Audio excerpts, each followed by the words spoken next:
இல்லை, ஆணவத்தில் ஆடி வரும் ஜீவனும் இல்லை. சொந்த பந்தம் யாரும் இல்லை, சூழும் ஜனம் நல்லதில்லை.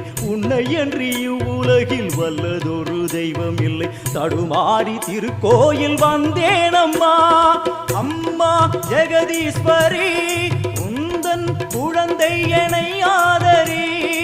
அம்மா ஜெகதீஸ்வரி, உந்தன் குழந்தை என்னை ஆதரி. நீ வந்து தாயாக என்னை தாங்கணும், உன் மடி மீது தலை வைத்து நான் ஏங்கணும். சலனங்கள் இல்லாமல் மனம் தூங்கணும், மனம் தூங்கணும், மனம் தூங்கணும். எங்களுக்கு குறையும் உண்டு, அதனை நான் அழுது சொல்லலாமா? என்